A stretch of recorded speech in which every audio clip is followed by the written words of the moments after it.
Se esse vídeo apareceu para você, é porque essa história vai te emocionar e arrepiar. Então, já se inscreve no canal se você gosta desse tipo de história e comenta aí de qual cidade você está assistindo.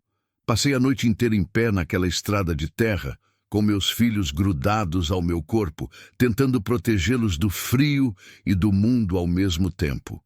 Não dormi. Não podia. Cada vez que o vento batia mais forte ou que um deles se mexia, meu coração disparava, porque eu tinha medo de fechar os olhos e, quando abrisse, um deles não estar mais respirando. O corpo deles tremia de fome, fraco demais para reclamar, e aquilo me apavorava mais do que qualquer grito. Quando criança chora, você sabe o que fazer. Quando criança fica quieta demais, é porque não tem mais força para chorar. E isso dói de um jeito que não tem nome. Miguel tem 7 anos, Sara tem 5. 2 pedaços de mim que ainda respiram, ainda confiam, ainda acreditam que eu vou dar um jeito. Eles não sabem que eu também estou com medo, não sabem que por dentro estou tão perdida quanto eles. Finjo firmeza porque é o que mães fazem. Finjo que sei o caminho, mesmo quando não há caminho nenhum. A noite no interior de Goiás é diferente de qualquer outra noite. Não é só escura, é profunda. O tipo de escuridão que engole os sons, que faz você sentir que o mundo acabou e só restaram vocês 3, abandonados no meio do nada. Eu ficava olhando para o céu estrelado, tentando me agarrar naquela beleza, naquela imensidão, como se as estrelas pudessem me dizer que ainda havia esperança. Mas estrela não alimenta, filho. Estrela não aquece corpo. Estrela só brilha, indiferente, enquanto a gente se vira aqui embaixo. O vento soprava forte, levantando a poeira vermelha da estrada e jogando nos nossos rostos. Eu cobria o rosto de Miguel e Sara com o xale velho que carreguei na sacola, mas não adiantava muito. A poeira entrava por todo canto, grudava na pele suada, deixava gosto de terra na boca. Sara tossia de vez em quando, uma tosse seca que me fazia apertar ela mais forte contra o peito. Miguel não dizia nada, só ficava encostado na minha perna, segurando minha mão com uma força que não combinava com o corpo franzino dele. Quando o sol começou a nascer, a luz dourada revelou o que a escuridão escondia. Nós 3 sozinhos, sujos, cansados, abandonados no meio do nada. Nenhuma casa por perto, nenhum carro passando, nenhum sinal de que alguém viria nos ajudar. Aquela estrada vazia não levava a lugar nenhum. Só mostrava o quanto eu tinha falhado em manter meus filhos seguros. Dias antes, eu ainda tinha um marido. Agora eu era viúva, sem casa, sem dinheiro, sem família por perto. Tudo tinha acabado rápido demais. Ronaldo morreu num acidente na obra onde trabalhava. Uma viga solta, disseram. Nem tempo de se despedir, nem tempo de preparar os meninos. Num dia, ele saiu cedo, do jeito de sempre, prometendo trazer pão doce na volta. No outro dia, vieram me avisar que ele não voltaria nunca mais. O enterro foi simples, num cemitério pequeno na beira da cidade. Poucas pessoas foram. Ronaldo era homem quieto, trabalhador, que não fazia barulho na vida, morreu do mesmo jeito. Depois que a terra cobriu o caixão, as pessoas sumiram, e foi aí que o pesadelo começou de verdade. Vieram os prazos, as portas fechadas, os olhares que diziam mais do que palavras. A casa onde morávamos era alugada. O dono não quis saber de viúva com 2 filhos pequenos e sem como pagar. Deu 1 semana. Depois de 7 dias, botou nossas coisas na rua. Tentei procurar minha irmã, mas ela tinha casado e mudado para longe, nem telefone deixou. Minha mãe morreu faz tempo. Meu pai nunca conheci. Ronaldo era filho único, os pais já tinham morrido também. Não tinha para quem correr.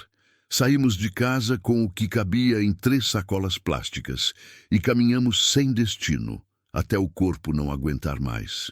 E ali estávamos, passando a noite ao relento, esperando o dia nascer como se a luz pudesse, sozinha, resolver alguma coisa. Meus filhos se agarravam às minhas roupas como se eu fosse a última coisa firme naquele mundo. Eu os abraçava forte, fingindo uma segurança que não existia. Por dentro, só havia medo. Medo de não conseguir alimentar, medo de não conseguir proteger, medo de não conseguir sobreviver mais um dia. Eu sabia que, se aquela manhã terminasse sem comida, talvez meus filhos não aguentassem outra noite. Sara tinha comido pela última vez fazia 2 dias, um pedaço de pão que uma mulher deu na rua, com pena. Miguel tinha tomado só água. Eu mesma não lembrava quando tinha sido a última refeição de verdade. O estômago doía, mas dor de mãe não conta. Dor de mãe fica guardada porque filho não pode ver fraqueza.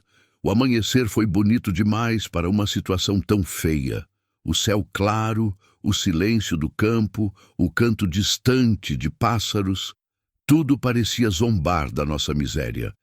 O sol subia devagar atrás dos morros, pintando tudo de laranja e rosa, como se fosse um quadro. Mas a gente não estava num quadro. A gente estava com fome, com frio, com medo, e beleza não enche barriga.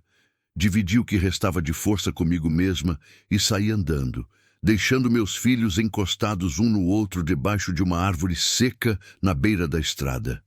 Precisava encontrar água, qualquer coisa.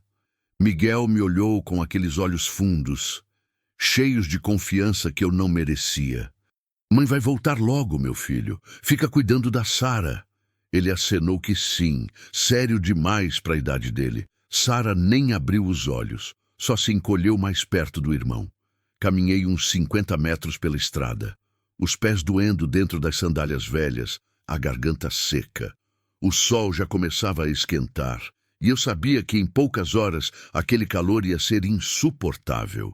Precisava achar algo rápido, alguma casa, algum poço, algum sinal de vida. Foi então que percebi algo estranho, algo fora do lugar, naquela paisagem esquecida. Entre a estrada e o mato, meio escondido atrás de um arbusto seco, havia algo que não combinava com o abandono. Uma sacola, não, 2 sacolas de pano, amarradas, deixadas ali como se alguém tivesse largado às pressas.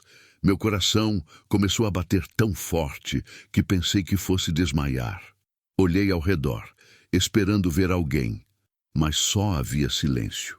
O tipo de silêncio que avisa que uma decisão importante está prestes a ser tomada. Me aproximei devagar, as pernas tremendo. Não por medo de bicho, por medo do que aquilo poderia significar. Sacola largada no meio do nada não é coisa boa. Pode ser isca, pode ser armadilha, pode ser coisa de gente que você não quer conhecer. Mas também pode ser a diferença entre meus filhos viverem ou morrerem.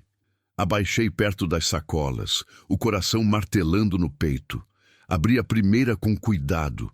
Dentro, embrulhados em jornal velho, havia pacotes, muitos pacotes, pó branco. Meu estômago virou. Droga, eu sabia o que era, todo mundo sabe. A gente vê nas notícias, ouve os comentários na cidade. Gente que mexe com isso acaba mal. Gente que acha isso acaba pior ainda. Fechei a sacola rápido, o coração disparado. Levantei, dei 2 passos para trás. Precisava sair dali, precisava fingir que não tinha visto nada, precisava proteger meus filhos dessa confusão.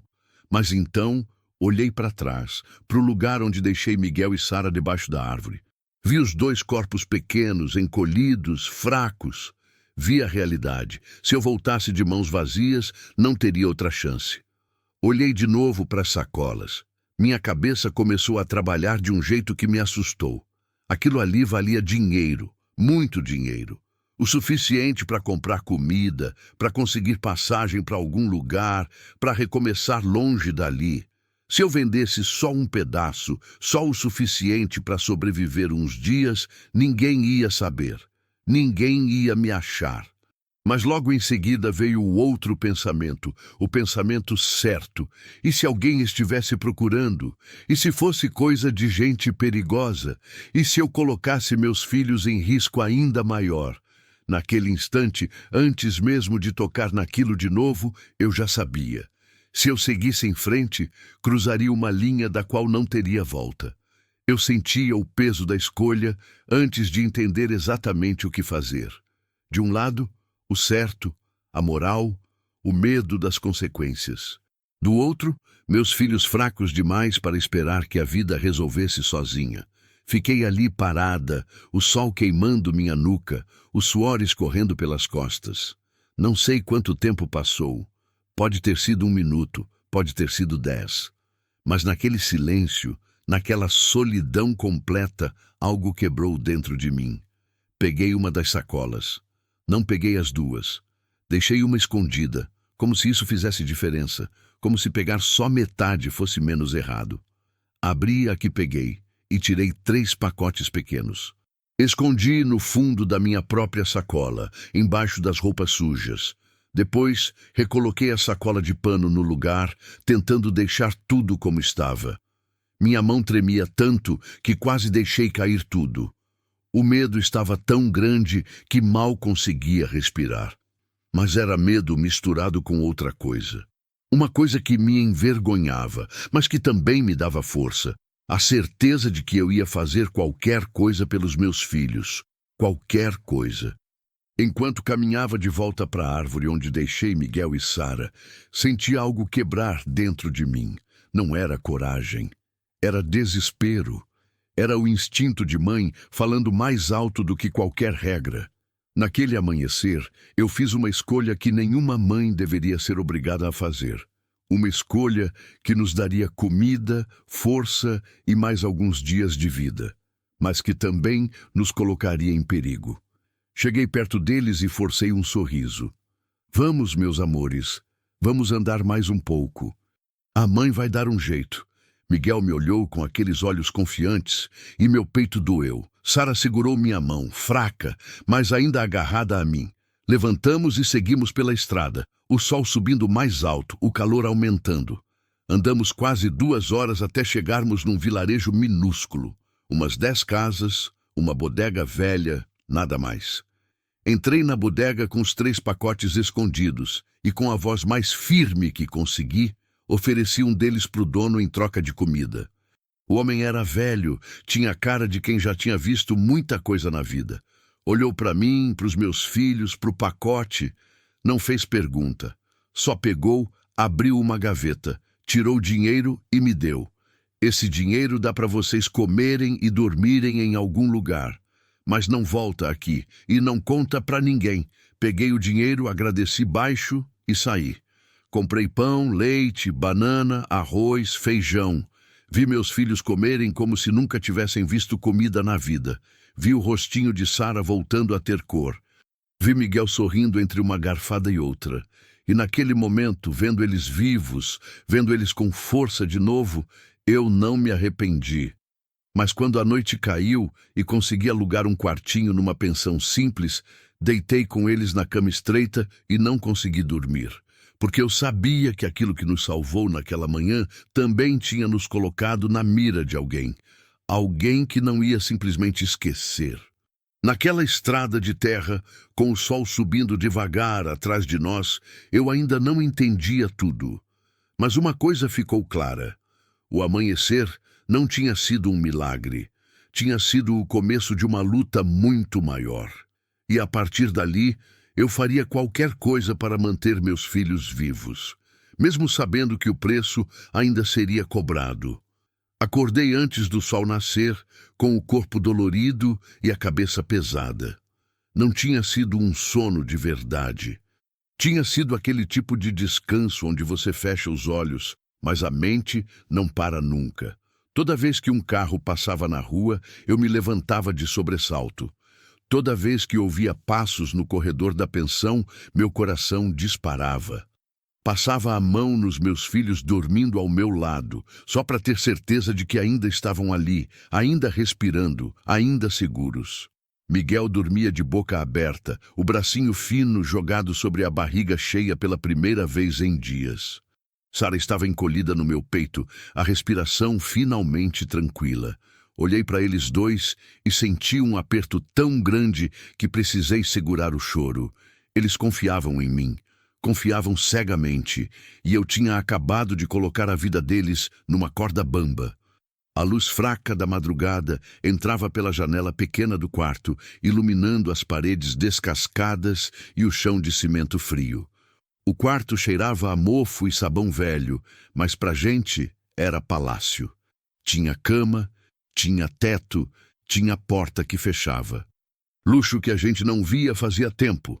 Me levantei devagar, tomando cuidado para não acordar as crianças. Fui até a janela e olhei para a rua. O vilarejo ainda dormia. Apenas um cachorro vira-lata vasculhava o lixo do outro lado da rua, e o vento frio da manhã levantava a poeira vermelha que cobria tudo. Aquele lugar era tão pequeno que dava para ver de ponta a ponta.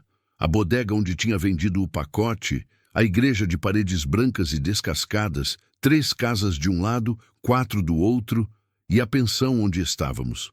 Peguei a sacola onde escondi os outros 2 pacotes e olhei para dentro. Ainda estavam lá, embrulhados, pesados como pedras, 2 pedras que podiam nos salvar ou nos matar. Fechei a sacola rápido, como se só de olhar já fosse pecado. O que eu tinha feito? A pergunta martelava na minha cabeça desde a noite anterior. Eu tinha roubado droga de gente perigosa, gente que mata por menos, gente que não perdoa. E o pior, eu sabia disso quando peguei. Sabia e peguei mesmo assim. Mas quando olhei de novo para os meus filhos dormindo, vi as bochechas deles um pouco menos fundas, vi o peito subindo e descendo num ritmo saudável e pensei, valeu a pena, pelo menos por hoje valeu. Sentei na beirada da cama, a cabeça entre as mãos. Precisava pensar, precisava fazer um plano, não podia ficar ali parada esperando o pior acontecer. Tinha que agir, tinha que sair dali. Tinha que sumir antes que alguém viesse procurar o que eu peguei. Mas, para onde ir? Não conhecia ninguém em Goiás. Não tinha dinheiro suficiente para passagem de ônibus para longe. Os 2 pacotes que ainda tinha podiam render mais algum dinheiro. Mas vender de novo era arriscar demais. E se o velho da bodega falasse? E se alguém desconfiasse? E se já estivessem procurando? O medo era tão grande que eu sentia ele subindo pela garganta, me sufocando. Respirei fundo, tentando acalmar. Mãe não pode entrar em pânico. Mãe tem que ser forte mesmo quando está desmoronando por dentro. Quando o sol nasceu de verdade, Sara acordou primeiro. Abriu os olhinhos devagar, confusa, como se não lembrasse onde estava. Depois viu meu rosto e sorriu. Um sorrisinho pequeno, mas que valeu mais que qualquer coisa no mundo. Mãe, ela sussurrou, a voz ainda rouca de sono. A gente vai ficar aqui? Por enquanto, meu amor. Só por enquanto. Ela aceitou a resposta sem questionar. Criança tem isso. Aceita o que a mãe diz como verdade absoluta. Eu queria ser tão confiante quanto ela achava que eu era. Miguel acordou logo depois, esticando os braços e bocejando alto. Olhou em volta, reconheceu o lugar e sentou na cama. Mãe, hoje tem café? A pergunta me partiu, porque antes, na nossa vida antiga, café da manhã era coisa garantida. Ronaldo sempre fazia questão de sentar com a gente, mesmo quando acordava cedo para trabalhar. Hoje era diferente. Hoje eu não sabia se amanhã teria café de novo. Tem sim, meu filho. Vou comprar pão e leite daqui a pouco. Ele sorriu, e aquele sorriso me deu força. Saímos do quarto depois de nos arrumar. Ou melhor, depois de vestir as mesmas roupas amarrotadas de sempre e lavar o rosto numa bacia com água fria que a dona da pensão deixou no corredor. Desci as escadas de madeira velha que rangiam a cada passo, segurando firme na mão dos 2. A dona da pensão, Dona Aparecida, era uma mulher gorda, de cabelos grisalhos presos num coque frouxo e olhar cansado de quem já viu muita gente passar. Ela estava na cozinha pequena, nos fundos, fritando alguma coisa no fogão a lenha. O cheiro de óleo quente encheu meu nariz. Bom dia, cumprimentei meio sem graça. Ela virou, me olhou de cima a baixo, depois olhou para os meus filhos. Bom dia, vão ficar mais uma noite? A pergunta veio seca, direta. Não era maldade, era só o jeito dela. Gente do interior é assim, vai direto ao ponto. Vou ver. Depende. Depende de quê? Não soube o que responder. Depende de eu não ser pega. Depende de ninguém me achar. Depende de conseguir vender o resto sem morrer. Mas não podia falar nada disso. Depende de arrumar trabalho. Menti. Ela bufou, voltou a mexer na panela. Trabalho aqui não tem. Aqui mal tem gente. Se quiser trabalho, tem que ir para a cidade maior. Caldas Novas, Morrinhos, algum lugar assim. Quanto custa a passagem? Para Caldas? Uns 40, 50 real por pessoa. Mais ou menos. Fiz as contas de cabeça. 150 reais só de passagem. Mais comida, mais algum lugar para ficar quando chegasse. Não ia dar. O dinheiro que peguei ontem já tinha gasto quase metade com comida e o quarto. Obrigada pela informação. Agradeci e saí. Fomos até a bodega comprar o café da manhã. A rua estava mais movimentada agora. Uns poucos homens saindo para trabalhar na roça, uma mulher varrendo a porta de casa, crianças correndo descalças no meio da poeira. Tudo muito simples, muito parado, como se o tempo tivesse esquecido aquele lugar. Entrei na bodega com cuidado. O velho estava lá, atrás do balcão, lendo um jornal velho. Quando me viu, levantou os olhos e ficou me encarando. Não disse nada, só olhou. E aquele olhar me disse tudo. Ele sabia que eu ia voltar. Gente como eu sempre volta. Comprei pão, margarina, leite e banana. Paguei e saí rápido, evitando cruzar o olhar dele de novo. Miguel e Sara comeram sentados na calçada em frente à pensão, com a fome de sempre, mas pelo menos sem desespero. Eu fingi que comia também, mas a comida não descia. O estômago estava fechado de tanta preocupação. Foi quando vi o carro, um carro preto, vidros escuros, passando devagar demais pela rua principal. Não era comum ver carro assim num lugar daqueles. A maioria das pessoas andava de moto, caminhonete velha, ou a pé mesmo. Carro preto com vidro fumê era coisa de cidade, coisa de gente com dinheiro, ou coisa de gente procurando algo. Meu coração parou. O carro passou pela bodega, diminuiu ainda mais, parou em frente à pensão. Fiquei paralisada, segurando o pão na mão, incapaz de me mexer. Miguel e Sara continuaram comendo, alheios. O vidro do motorista desceu devagar. Um homem magro de boné preto e óculos escuros olhou para mim. Só olhou. Não falou nada, não fez nenhum gesto. Apenas me olhou daquele jeito que faz você sentir que está marcada. Depois o vidro subiu de novo e o carro seguiu em frente, sumindo na curva da estrada. Respirei fundo, tentando acalmar o coração que batia descontrolado. Pode não ter sido nada, pode ter sido só alguém perdido. Mas o medo não funciona com lógica. O medo te diz que você está em perigo mesmo quando não tem prova nenhuma. Mãe, tá tudo bem? Miguel perguntou, percebendo minha tensão. Tá sim, meu amor. Vamos entrar. Subimos para o quarto de novo, tranquei a porta e encostei a cômoda velha na frente, só por precaução. Sara reclamou que queria brincar na rua, mas eu disse que não podia, que estava muito sol, qualquer desculpa para mantê-los perto de mim. Passei o resto da manhã olhando pela janela, esperando o carro voltar. Ele não voltou, mas a sensação de ser observada não passou. Era como se o perigo tivesse chegado devagar, sem fazer barulho, e agora estava pairando ali, esperando o momento certo. No fim da tarde, quando o sol começou a descer e o calor diminuiu um pouco, desci de novo. Precisava saber se estava enlouquecendo ou se o perigo era real. Fui até a bodega, dessa vez sozinha. Deixei Miguel cuidando da Sara lá em cima, trancados no quarto. O velho ainda estava lá, agora sentado numa cadeira de plástico na porta, fumando cigarro de palha. Quando me viu, soprou a fumaça devagar. Voltou. Voltei. Ele me encarou por um tempo longo, os olhos pequenos e espertos, estudando meu rosto. Passou um carro preto aqui hoje, falei, tentando soar casual. Passou. Mani, sabe de quem é? Ele deu outra tragada longa antes de responder. Sei. E você também devia saber, se pegou o que acho que pegou. Meu sangue gelou. Eles estão procurando. Ele continuou, a voz baixa, quase um sussurro. Perderam uma carga, 2 sacolas. Estão revirando tudo, perguntando para todo mundo. Mais cedo ou mais tarde vão chegar em você.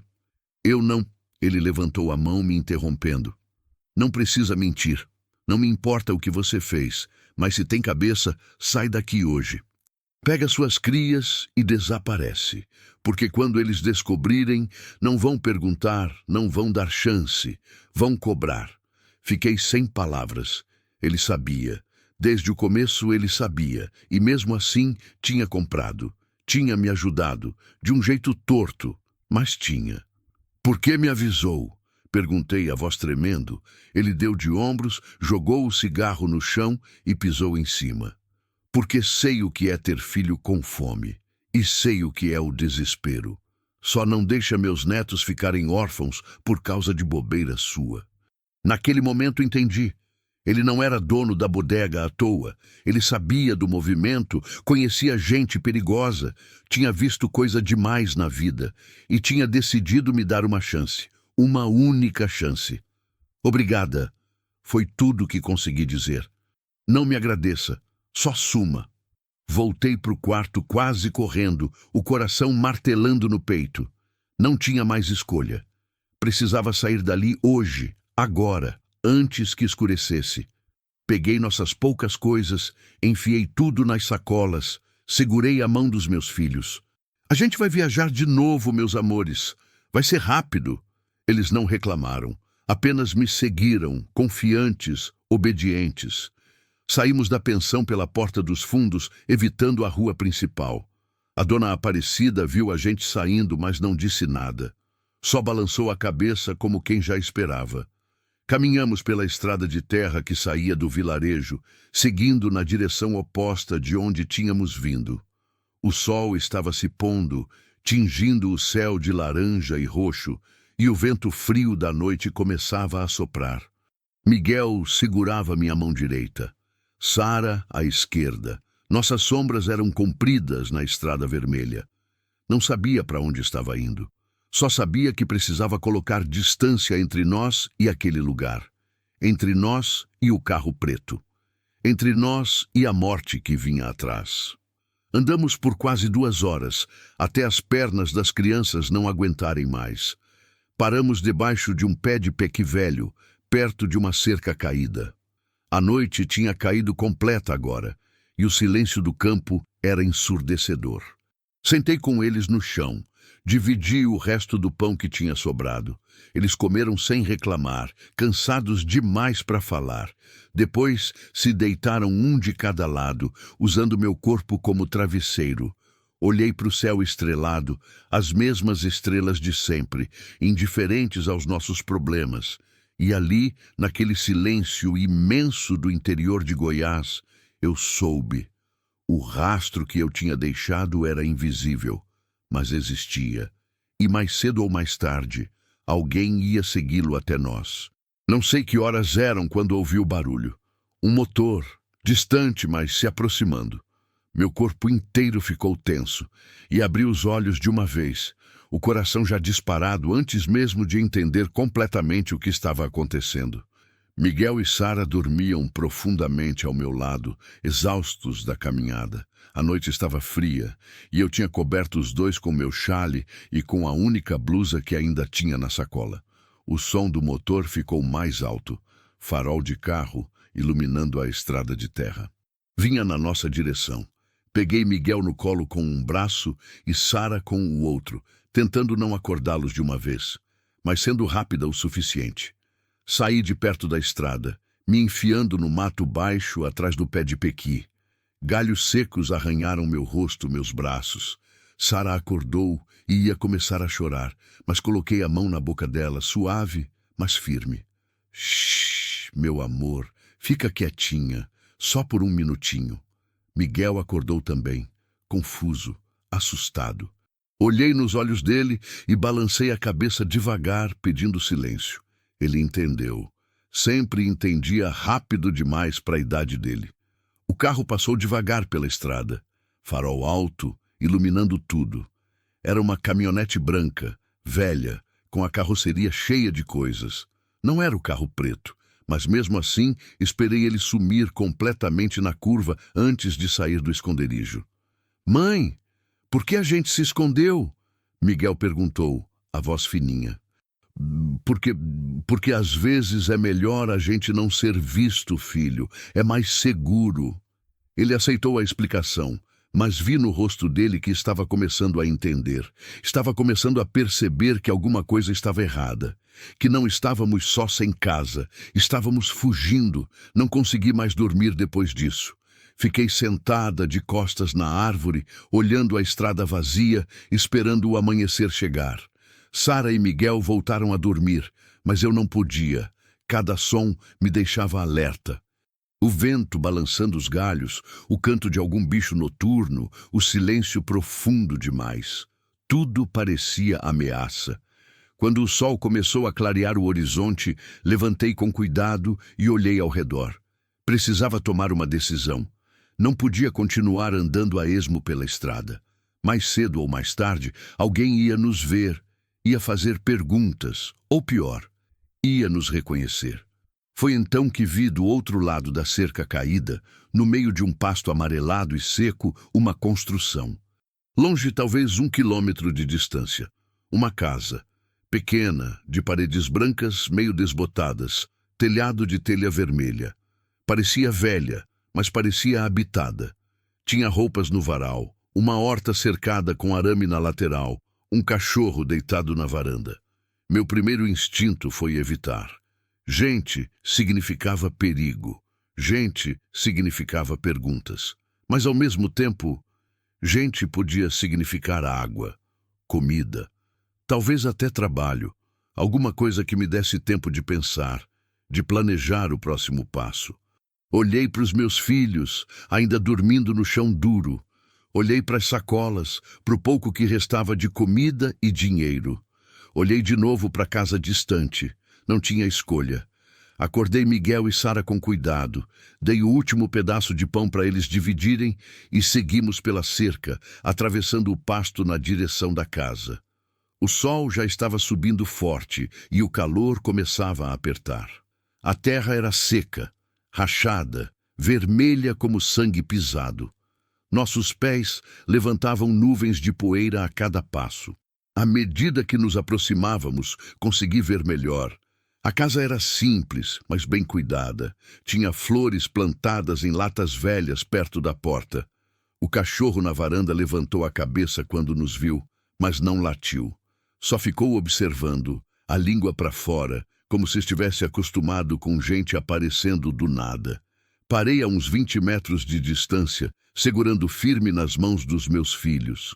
Meu coração batia rápido, mas não era só medo, era vergonha também.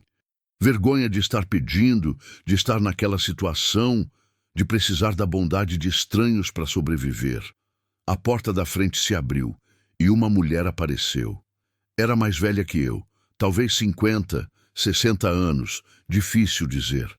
Magra, pele morena marcada pelo sol, cabelos grisalhos presos num rabo de cavalo frouxo. Vestia uma saia simples de algodão desbotado e uma blusa velha de manga curta. Os pés estavam descalços, calejados. Ela nos olhou por um momento longo, sem dizer nada.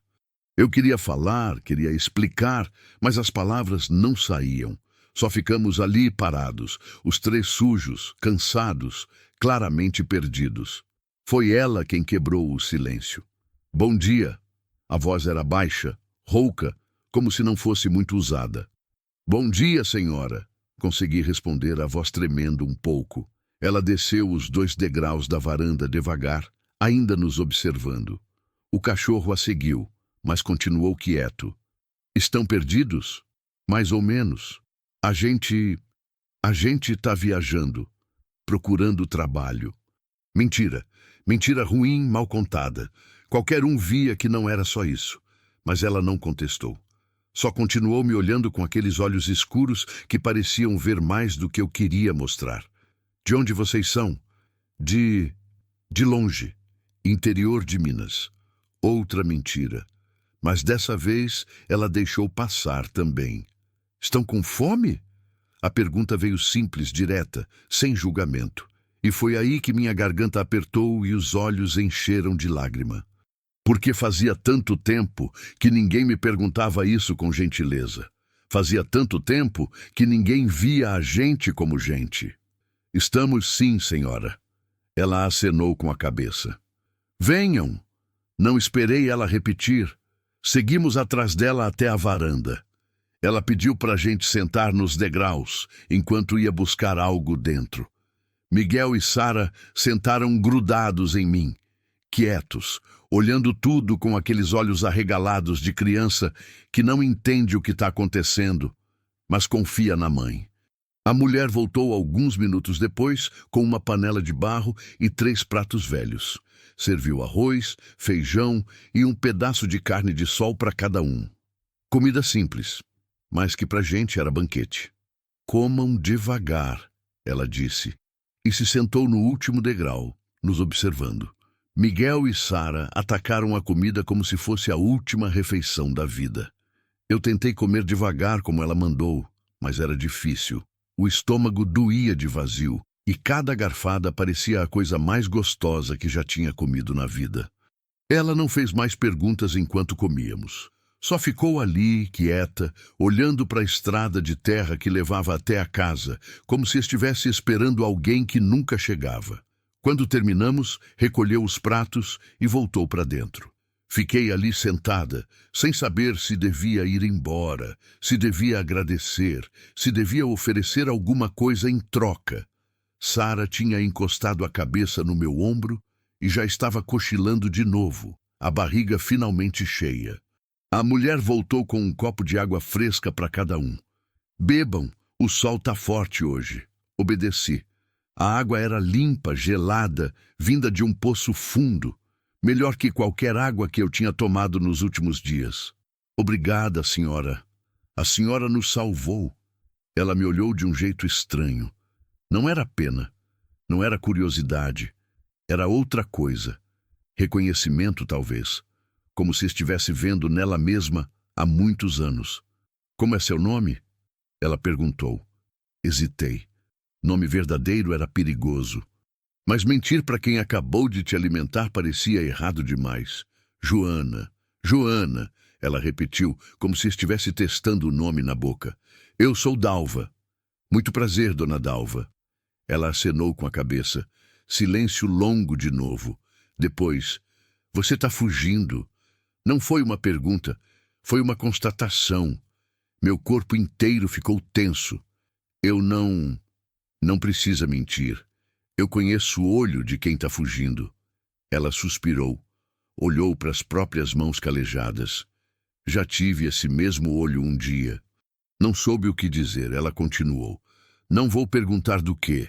Não é da minha conta. Mas se precisar ficar uns dias, pode ficar. Tem um quartinho vazio nos fundos. Era do meu filho, mas ele foi embora faz tempo. Não volta mais. O alívio foi tão grande que quase desabei ali mesmo. Mas junto com o alívio veio a desconfiança. Gente não ajuda de graça. Sempre tem um preço. A gente não tem como pagar, dona Dalva. Não pedi pagamento, mas se quiser ajudar na horta, nos afazeres, agradeço. Vivo sozinha aqui. Fica pesado às vezes. Olhei nos olhos dela procurando a mentira, a armadilha, mas só vi cansaço, só vi solidão. Vi uma mulher que, como eu, tinha perdido alguma coisa importante na vida e agora vivia os dias só porque não sabia fazer outra coisa. A gente ajuda sim, pode deixar. Ela levantou, limpou as mãos na saia. Então vem, vou mostrar o quarto. Seguimos ela para dentro da casa. Era pequena, escura, fresca, cheirava a sabão de coco e lenha queimada. Tinha uma sala minúscula com um sofá velho, uma mesinha de centro, um crucifixo na parede. A cozinha era logo ao lado, com fogão a lenha e uma pia de cimento. Tudo muito simples, mas limpo, organizado. O quarto dos fundos era menor ainda. Uma cama de solteiro, um colchão fino, mas limpo, uma janelinha que dava para o quintal. Tinha uma cômoda velha no canto e um varal de corda preso de uma parede na outra. Não é muito, mas é quente no inverno e fresco no verão. Dalva disse. É perfeito, respondi. E era verdade. Ela saiu e nos deixou sozinhos. Coloquei as sacolas no chão e sentei na cama. Miguel e Sara sentaram do meu lado, olhando ao redor com aquela curiosidade de criança. A gente vai morar aqui, mãe? Miguel perguntou. Por enquanto, filho. Só por enquanto. Sara sorriu, pequena, tímida. Eu gostei daqui. Eu também, meu amor. Mas por dentro, o medo continuava, porque eu sabia que aquilo era temporário. Sabia que a qualquer momento o carro preto podia aparecer na estrada. Sabia que não podia baixar a guarda. Mesmo assim, naquela tarde, enquanto ajudava Dalva a regar a horta e via meus filhos brincando no quintal pela primeira vez em semanas, senti algo que tinha esquecido o que era, um fio fininho de esperança. Talvez, só talvez, a gente conseguisse ficar. Talvez a casa no fim do caminho fosse um lugar onde pudéssemos respirar, nem que fosse por alguns dias. Talvez Dalva fosse a resposta silenciosa de uma prece que eu nem sabia que tinha feito. Mas a noite chegou, e com ela voltou a sensação.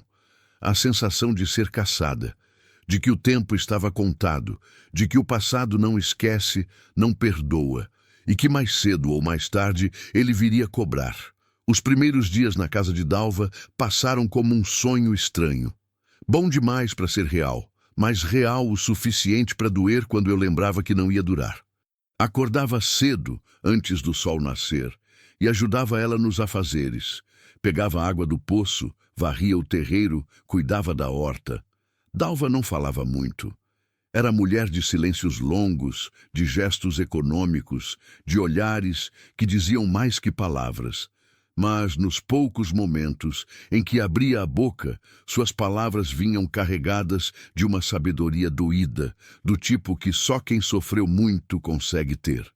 Miguel e Sara começaram a ganhar cor de novo. As bochechas ficaram menos fundas, os olhos menos apagados. Brincavam no quintal com o cachorro da Dalva. Um vira-lata caramelo que ela chamava de Trovão, porque tinha aparecido numa noite de tempestade anos atrás e nunca mais foi embora. As crianças riam, corriam, voltavam a ser crianças. E cada risada deles era uma faca no meu peito, porque eu sabia que a qualquer momento isso podia acabar. Toda vez que eu via um carro na estrada, coisa rara porque quase não passava ninguém ali, meu corpo inteiro ficava tenso. Parava o que estava fazendo e ficava olhando, esperando ver o carro preto aparecer na curva. Nunca apareceu. Mas o medo não passava. Dalva percebia. Via meu corpo ficar rígido, via meu olhar se perder na direção da estrada. Mas não perguntava nada. Apenas continuava o que estava fazendo, respeitando meu silêncio do mesmo jeito que eu respeitava o dela. Uma tarde, depois de uma semana morando ali, ela me chamou para sentar na varanda enquanto as crianças dormiam a sesta. Joana, ela começou, a voz baixa, olhando para o horizonte. Não sei o que você fez. Não sei do que você está fugindo. E não vou perguntar. Fiquei calada, o coração apertado. Mas eu conheço esse medo, ela continuou. Conheço o jeito que você olha para a estrada. O jeito que você acorda no meio da noite, eu ouço. O jeito que você segura seus filhos como se alguém fosse arrancá-los de você a qualquer momento. Dona Dalva, eu... Ela levantou a mão, me interrompendo. Deixa eu terminar. Respirou fundo. Eu também já fugi, faz muitos anos. Meu marido era homem violento. Bebia, batia, quebrava tudo. Um dia ele quase me matou. Quase matou meu filho também, que era pequeno ainda. Naquela noite, quando ele desmaiou bêbado, eu peguei o menino e saí. Andei 2 dias pela estrada, sem saber para onde ir, sem ter nada. Até que uma mulher me acolheu. Mulher velha, sozinha, que vivia numa casinha no meio do nada. Ela me deu teto, comida, trabalho. Não perguntou nada, só ajudou. Olhei para ela surpresa. Nunca tinha imaginado que Dalva carregava uma história assim. Fiquei com ela 3 anos. Trabalhei, juntei um dinheirinho, criei meu filho longe do pai. A velha morreu e ela deixou essa casa para mim. Disse que era para eu fazer o mesmo que ela fez, ajudar quem precisa, porque a gente não esquece quem nos deu a mão quando não tinha mais ninguém. Os olhos dela brilhavam, mas não de lágrima. Era outra coisa, era determinação. Então você pode ficar aqui o tempo que precisar, mas precisa saber uma coisa: se o problema vier buscar você, ele vai achar, sempre acha. Não tem esconderijo perfeito. Mais cedo ou mais tarde, você vai ter que encarar o que deixou para trás. Aquelas palavras ficaram ecoando na minha cabeça o resto do dia. Eu sabia que ela tinha razão. Sabia que não podia fugir para sempre. Mas também sabia que, se encarasse agora, não ia sobreviver. E se eu não sobrevivesse, meus filhos ficavam sozinhos no mundo. Naquela noite, depois de colocar Miguel e Sara para dormir, saí para o quintal e sentei embaixo da mangueira velha que ficava nos fundos. O céu estava limpo, cheio de estrelas. Dava para ouvir os grilos, o vento nas folhas, o silêncio imenso do interior. Peguei a sacola que escondi debaixo da cama e abri. Os 2 pacotes ainda estavam lá. 2 bombas relógio esperando para explodir. Olhei para eles por um tempo longo, pensando no que fazer. Podia enterrar, jogar no mato, queimar, qualquer coisa para me livrar daquilo. Mas, ao mesmo tempo, aquilo era tudo que eu tinha. Era minha garantia. Se precisasse fugir de novo, se precisasse de dinheiro rápido, aquilo era minha única saída. Escondi a sacola de novo e voltei para o quarto. Dalva estava na cozinha preparando café. Me viu passar e acenou. Sentei na mesinha da sala, cansada. "Não consegue dormir?" ela perguntou. "Não muito." Ela trouxe 2 xícaras de café quente e sentou do outro lado. Ficamos em silêncio por um tempo, só tomando o café, ouvindo a noite lá fora. "Você tem família, Joana?" ela perguntou de repente. "Não, não tenho ninguém, só meus filhos." "E o pai deles?" "Morreu, faz uns meses." Ela acenou, compreensiva. "É duro perder marido. Mesmo quando o casamento não é perfeito, é duro. Fica um buraco que nada preenche." "É", concordei. A voz baixa. Ronaldo era bom. Trabalhador, carinhoso com as crianças. Não bebia, não me batia, não me traía. Ele só morreu cedo demais. "E você ficou sem chão." "Fiquei." Silêncio de novo. Depois ela disse: "Sabe o que eu aprendi nesses anos todos sozinha? Aprendi que a gente aguenta mais do que imagina. Quando tudo desmorona, quando parece que não tem mais saída, a gente ainda encontra força para dar mais um passo. Não sei de onde vem essa força. Às vezes acho que vem dos filhos. Às vezes acho que vem de um lugar dentro da gente que nem sabíamos que existia." Olhei para ela e pela primeira vez senti que não estava completamente sozinha. Que alguém entendia de verdade o que eu estava passando. "Obrigada, dona Dalva, por tudo." Ela sorriu. Um sorriso pequeno, cansado, mas verdadeiro. "Não me agradeça ainda. A luta está só começando." 2 semanas se passaram. 2 semanas de rotina simples, de trabalho na roça, de crianças brincando, de comida na mesa. 2 semanas de quase paz. Mas o quase é que pesava. Foi numa quinta-feira que tudo mudou. Eu estava na horta arrancando mato quando ouvi o barulho de motor. Dessa vez, não era caminhonete velha de fazendeiro. Era carro. E estava vindo devagar, bem devagar, pela estrada de terra. Larguei a enxada e corri para a frente da casa. Dalva já estava na varanda, com a mão fazendo sombra nos olhos, olhando para a estrada. Miguel e Sara estavam no quintal com trovão. O carro apareceu na curva. Preto. Vidros escuros. O mesmo. Meu mundo parou. Ele passou devagar na frente da casa, diminuiu ainda mais, quase parando. Eu não conseguia me mexer. Só ficava ali, paralisada, vendo o carro preto me devorando com aquele vidro escuro que escondia quem estava dentro. Depois de alguns segundos que pareceram horas, o carro seguiu. Passou pela casa e sumiu na curva seguinte. Minhas pernas amoleceram. Segurei na parede para não cair. Dalva desceu da varanda rápido, me segurando pelo braço. Entra. Agora. Obedeci. Ela me levou para dentro, fechou a porta, fechou as janelas, mandou Miguel e Sara entrarem também. Eles obedeceram, assustados com a tensão no ar. Era ele, não era? Dalva perguntou, a voz baixa, mas firme. Não consegui responder. Só balancei a cabeça que sim. Então a gente tem pouco tempo. Eu preciso ir embora, agora. Não posso colocar a senhora em perigo. Já tarde para isso. Se eles viram você aqui, já me colocou. E se você sair agora, eles te pegam na estrada. Você e as crianças. Então, o que eu faço? A voz saiu num sussurro desesperado. Dalva pensou por um momento, o rosto fechado, concentrado. A gente espera. Vê se eles voltam. Se voltarem, a gente enfrenta. Se não voltarem, você sai amanhã bem cedo, antes do sol nascer. Eu te levo até a cidade vizinha. Você pega um ônibus para bem longe daqui. E a senhora? Eu fico. Essa aqui é minha casa. Não vou sair dela por causa de bandido. Quis discutir, mas sabia que não adiantava. Dalva era daquele tipo de mulher que, quando decide uma coisa, não muda de ideia. Passamos o resto do dia em silêncio tenso. Miguel e Sara sentiram o clima e ficaram quietos, grudados em mim. A noite caiu e não acendemos as luzes da frente da casa.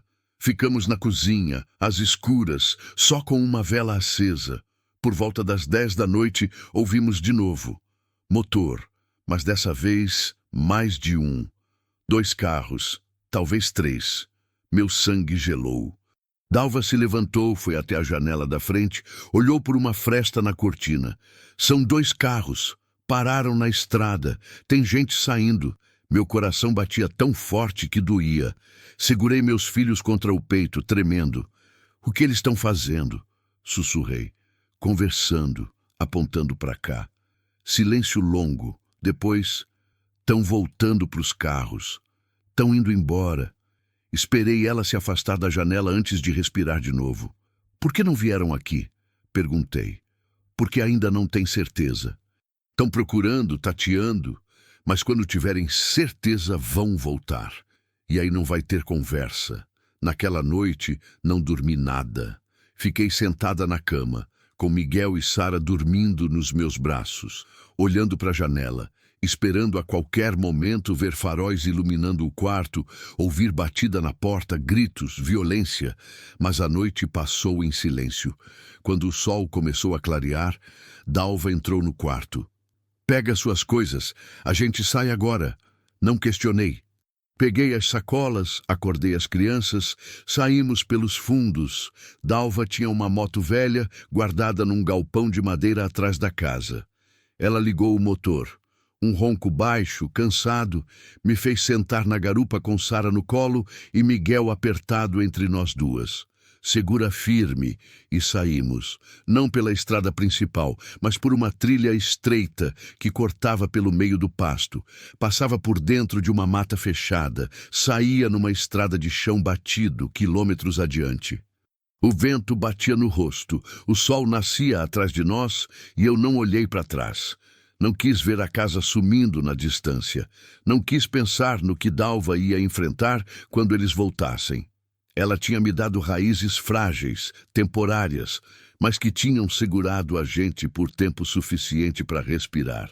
E agora estava me dando asas para voar de novo, mesmo sabendo que isso ia custar caro para ela.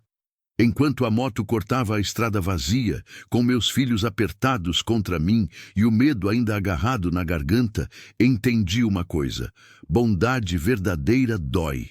Dói em quem recebe, porque cria dívida que nunca pode ser paga. E dói em quem dá, porque quase sempre cobra um preço alto demais. Dalva estava pagando esse preço por mim, e eu nem sabia se ia poder agradecer um dia. Dalva nos deixou na rodoviária de uma cidade que eu nem sabia o nome. Era pequena, poeirenta, com ruas de paralelepípedo irregular e casas baixas de pintura descascada. A rodoviária era um galpão velho com telhado de zinco, duas janelas de vidro embaçado servindo de bilheteria e uns bancos de madeira quebrados onde meia dúzia de pessoas esperava. Cheirava a óleo diesel e suor velho. Dalva desligou a moto e ficou ali parada, as mãos ainda no guidão, olhando para frente como se estivesse pensando em algo importante. Miguel e Sara desceram cambaleantes, zonzos da viagem. Eu desci por último, as pernas dormentes, o corpo dolorido. Dona Dalva, eu não sei como agradecer. Ela me interrompeu, a voz firme. Não agradeça. Só vai e não volta. Pega o primeiro ônibus que sair daqui e vai para bem longe. Muda de nome se precisar.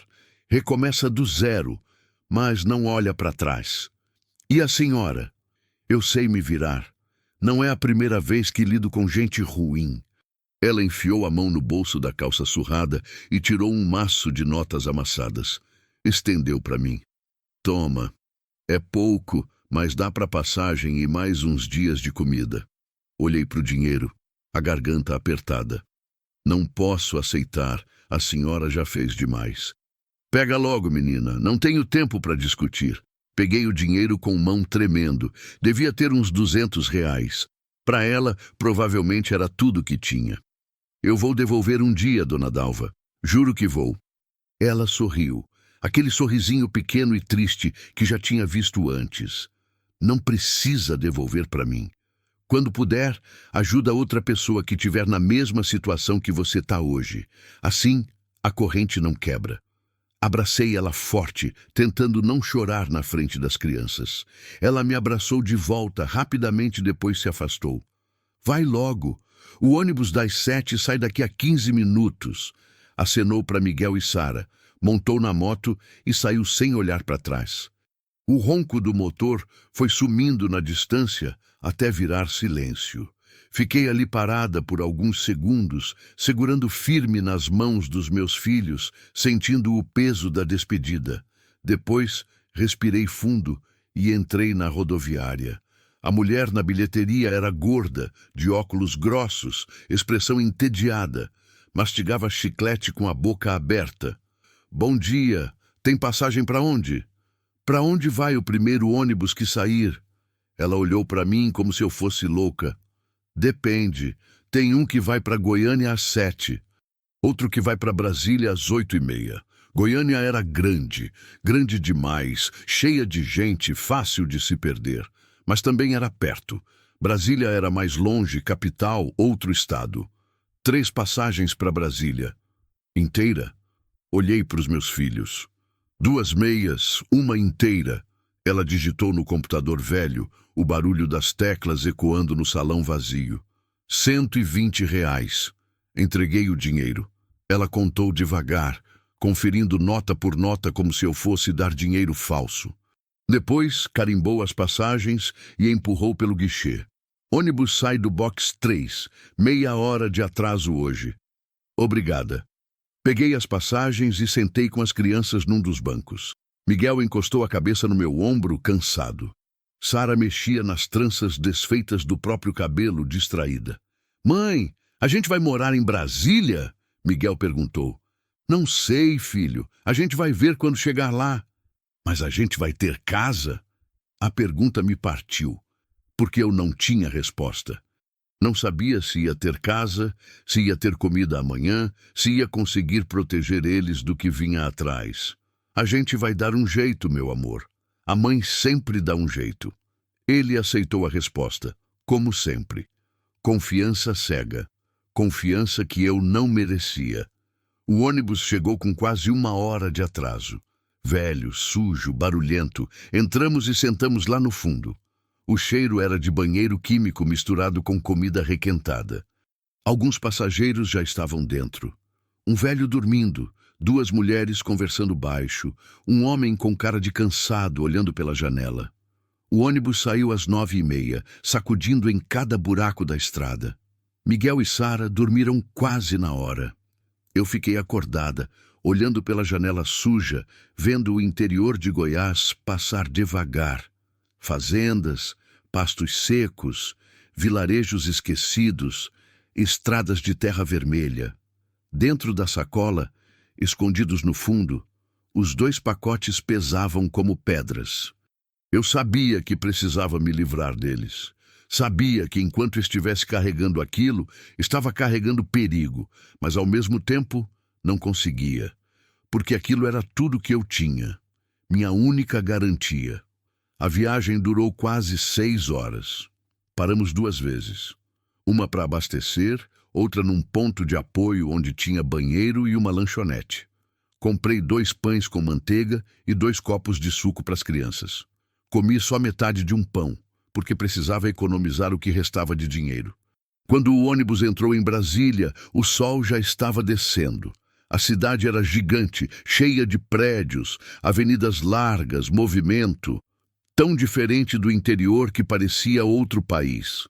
Miguel e Sara acordaram e ficaram olhando pela janela, impressionados. "Olha quanta casa, mãe!" Sara disse, apontando. "É, meu amor, é muita casa." Descemos na rodoviária do plano piloto. Era enorme, cheia de gente correndo para lá e para cá, barulho de anúncios no alto-falante, cheiro de fritura. Fiquei ali parada no meio daquela multidão, sem saber para onde ir, o pânico começando a subir. Cidade grande era perigosa. Na cidade grande, ninguém olha para ninguém, ninguém ajuda. Você pode morrer na calçada que as pessoas passam por cima. Mas cidade grande também era boa para sumir, para se perder no meio da massa, para recomeçar sem ninguém saber quem você foi. Saí da rodoviária segurando firme nos meus filhos e comecei a andar. Não sabia para onde, só andava seguindo o fluxo das pessoas. Passamos por lojas, restaurantes, prédios de vidro espelhado. Tudo caro demais, limpo demais, distante demais da nossa realidade. A noite caiu rápido. As luzes da cidade acenderam e tudo ficou ainda mais estranho, mais assustador. Miguel reclamou que estava com fome. Sara começou a choramingar, cansada de tanto andar. Parei numa praça pequena, sentei num banco. Abri a sacola e contei o dinheiro que restava. R$ 45. Só isso. R$ 45 para comer, para dormir, para sobreviver numa cidade que eu não conhecia. O desespero voltou. Veio como uma onda, me afogando. Olhei para os meus filhos, vi as carinhas cansadas, os olhos pedindo resposta que eu não tinha. E ali, sentada naquele banco frio, no meio daquela cidade gigante e indiferente, eu soube, não ia conseguir. Não ia conseguir só com R$ 45. Não ia conseguir arrumar trabalho sem documento, sem endereço, sem referência.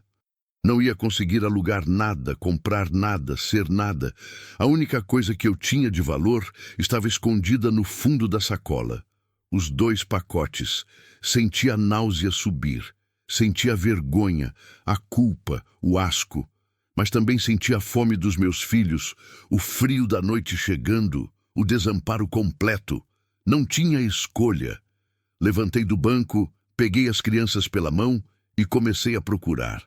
Sabia que em cidade grande sempre tem. Lugares onde gente como eu pode vender coisa que não devia. Lugares escuros, perigosos, onde a lei não chega. Andei por quase 2 horas até achar.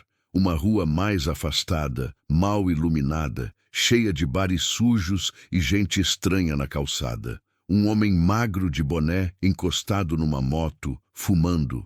Ele me olhou quando passei e eu soube.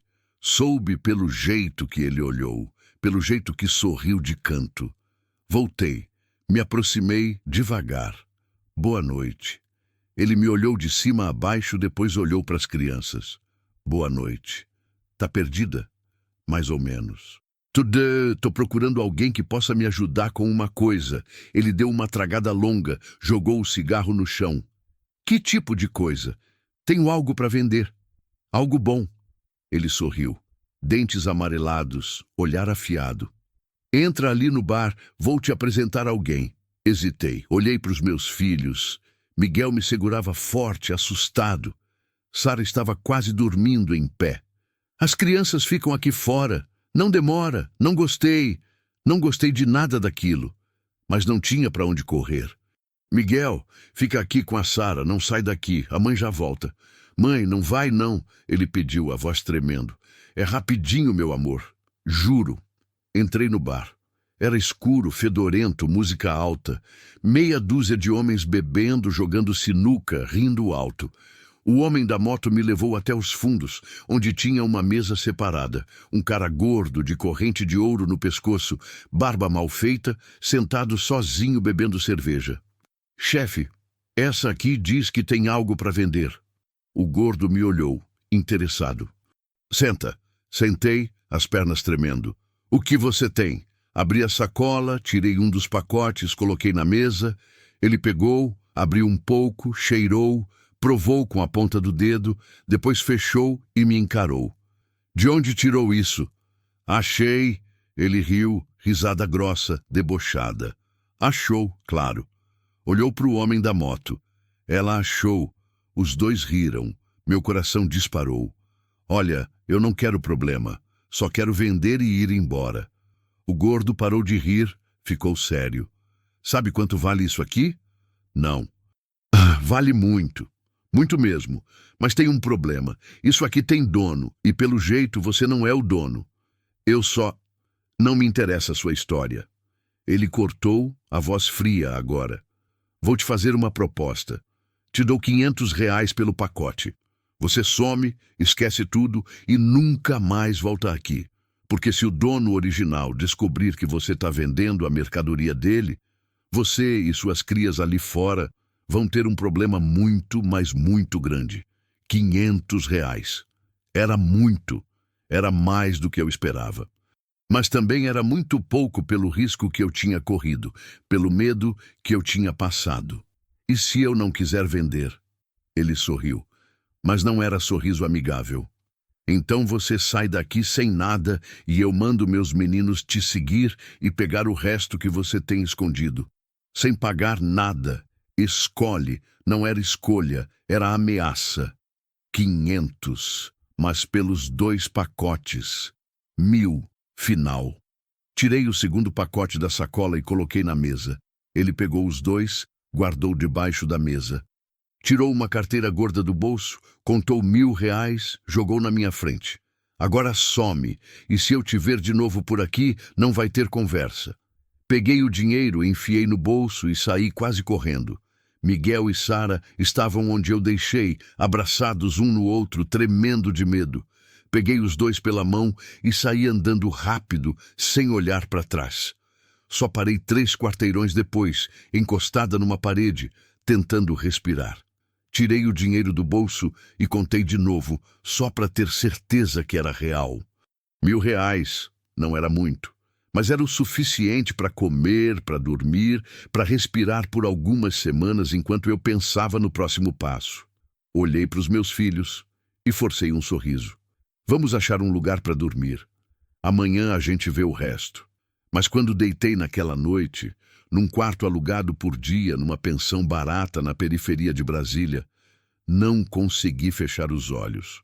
Porque o preço da fuga não era só dinheiro, era dignidade, era consciência. Era a pessoa que eu era antes e que eu nunca mais ia ser de novo. E a pior parte era saber que, se precisasse, eu faria tudo de novo.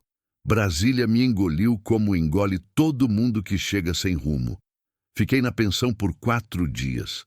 Era um lugar sujo, cheiro de mofo e desinfetante barato, paredes finas onde dava para ouvir tudo dos quartos ao lado, brigas de casal, choro de bebê, gente tosindo a noite inteira. Mas era teto, era porta que trancava, era lugar onde meus filhos podiam dormir sem sentir o frio da rua. Gastei o dinheiro com cuidado. Comprava comida no mercadinho da esquina. Arroz, feijão, ovo, pão. Cozinhava num fogareiro elétrico velho que tinha no quarto. Miguel e Sara comiam, ganhavam força, mas eu via nos olhos deles que alguma coisa tinha mudado. Não eram mais as mesmas crianças de antes. Tinham visto coisa demais, sentido medo demais. Estavam crescendo rápido demais, do jeito errado. Durante o dia, eu saía procurando trabalho. Deixava as crianças trancadas no quarto com ordem para não abrir a porta para ninguém, não fazer barulho, não chamar atenção. Batia de porta em porta, perguntava em restaurante, lanchonete, mercado, qualquer lugar. Sempre a mesma resposta: precisa de documento, precisa de referência, precisa de experiência, precisa de endereço fixo. Eu não tinha nada disso. No quinto dia, o dinheiro estava acabando. Fiz as contas na cabeça, uns R$ 300 sobrando. Suficiente para mais uma semana, talvez 10 dias, se eu esticasse bem. Depois disso, ia ter que escolher entre comer ou ter teto. Foi quando conheci Neuza. Ela trabalhava numa lavanderia pequena, num bairro afastado do centro. Eu tinha entrado para perguntar se estavam precisando de gente. A dona, uma mulher seca de cara fechada, disse que não sem nem olhar direito para mim. Mas Neuza, que estava dobrando lençóis no fundo, me chamou quando eu já estava saindo. Ei, moça, espera aí. Virei. Ela era mais velha que eu, devia ter uns 50 anos. Negra, gorda, cabelo curto e grisalho, mãos grossas de quem trabalha pesado a vida inteira, mas tinha um sorriso no rosto, um sorriso verdadeiro. Tá procurando trabalho? Tô, mas não tenho documento, não tenho nada. Trabalha com quê? Qualquer coisa. Limpeza, cozinha, o que aparecer. Ela olhou para mim de um jeito diferente, não com pena, mas com compreensão. Eu conheço uma mulher que precisa de alguém para cuidar da casa dela.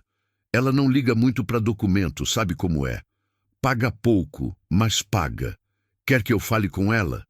Quero. Por favor. Ela anotou um endereço num pedaço de papel e me deu. Vai lá amanhã de manhã, umas 8 horas. Fala que foi a Neuza que mandou. Se ela gostar de você, te contrata na hora. Obrigada. Sério. Muito obrigada. Ela sorriu de novo, voltou a dobrar os lençóis. A gente que passou por coisa ruim na vida sabe reconhecer outra que está passando. Vai lá e boa sorte. Saí dali com o papel amassado na mão e um fio de esperança no peito. No dia seguinte, acordei cedo, dei banho nas crianças, vesti nelas as roupas menos sujas que tinham. Não podia deixá-las trancadas de novo. Não para ir num lugar que eu não conhecia, onde podia demorar. Então, levei as duas comigo. O endereço era longe. Pegamos 2 ônibus. Gastei quase 2 horas para chegar.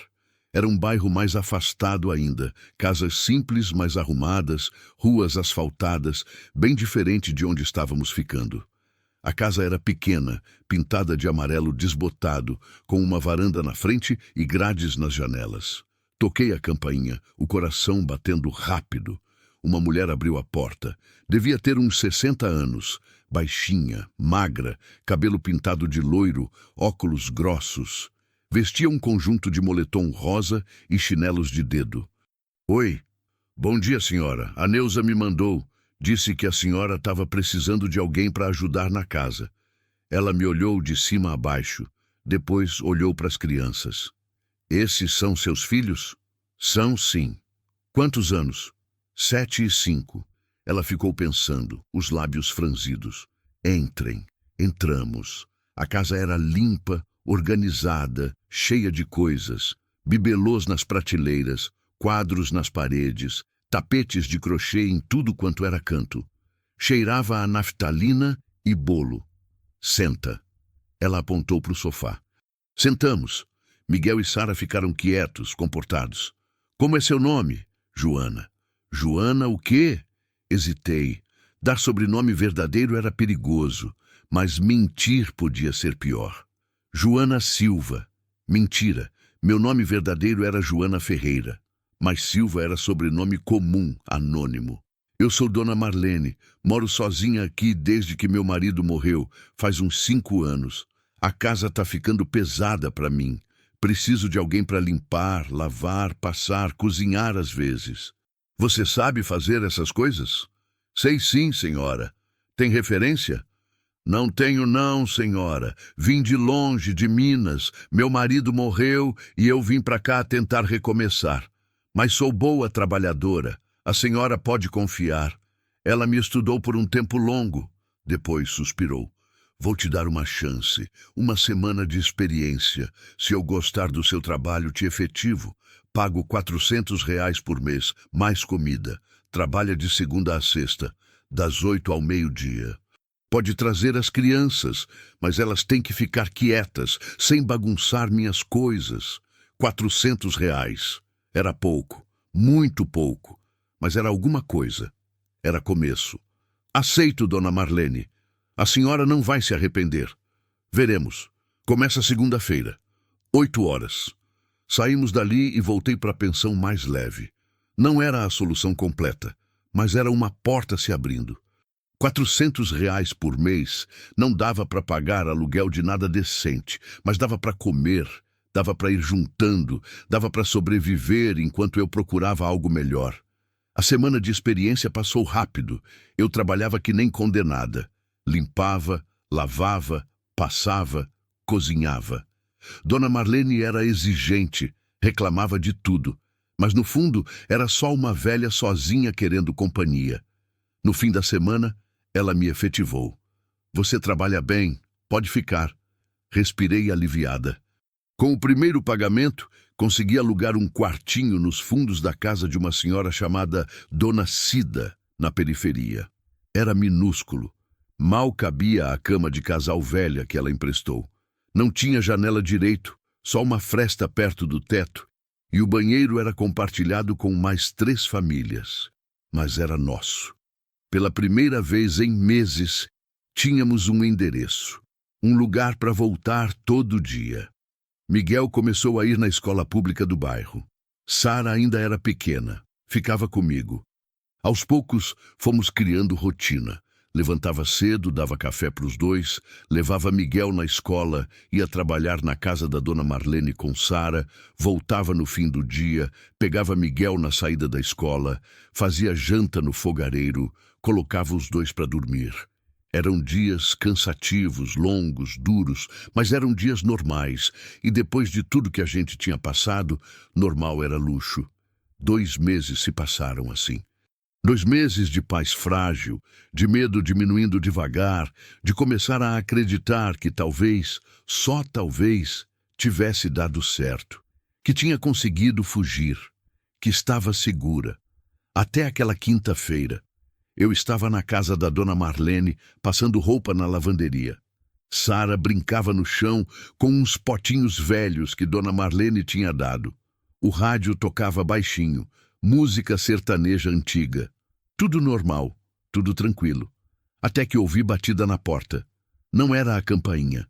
Era batida forte, insistente.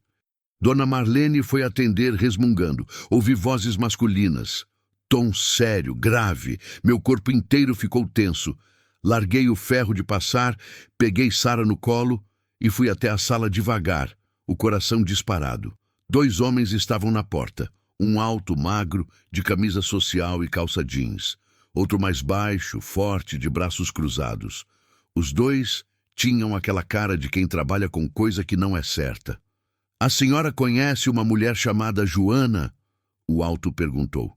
Dona Marlene franziu a testa. Por quê? Só responde. Conhece ou não conhece? Foi quando ele me viu. Parado ali no corredor, com Sara no colo, paralisada. Nossos olhos se encontraram e eu soube. Tinham me achado. O homem sorriu. Sorrisinho frio, perigoso. Oi, Joana. Faz tempo, né? Dona Marlene olhou para mim, confusa, assustada. Joana, quem são esses homens? Não consegui responder. A garganta estava fechada, o medo me sufocando. O homem deu um passo para dentro. A gente só quer conversar, Joana. Conversar sobre uma coisinha que você pegou lá em Goiás, lembra? Eu não peguei nada, menti, a voz saindo fraca. Claro que pegou. 2 sacolas. Você vendeu, a gente sabe. Mas sabe o problema? Você vendeu coisa que não era sua. E o dono tá bem bravo. Quer de volta. Com juros. Eu não tenho mais nada. Gastei tudo. Ele riu. Risada baixa, sem graça nenhuma. Então vai ter que pagar de outro jeito. Dona Marlene se meteu no meio, a voz tremendo, mas firme. Saiam da minha casa. Agora. O homem baixo empurrou ela para o lado, sem violência, mas com firmeza. Ela cambaleou, segurou na parede. Fica quieta, vó. Isso não é com você. Foi quando eu ouvi o barulho de trovão. Céu escurecendo de repente, uma tempestade se formando rápido demais, vinda do nada. O vento começou a bater forte nas janelas. As árvores do quintal se curvaram. Em segundos, começou a cair uma chuva grossa, pesada, violenta. O homem alto olhou para cima, irritado. Droga! Olhou para o parceiro. Vamos ter que esperar passar. E foi aí que tudo ficou pior, porque a tempestade não passou, só piorou. Chuva batendo forte, vento arrancando telhas, trovões explodindo no céu. Em minutos, a rua alagou. A água começou a entrar pelos portões, subindo rápido. Dona Marlene começou a gritar. A casa vai alagar, a casa vai alagar. Os homens olharam pela janela. Viram a enchente chegando. O baixo xingou o alto.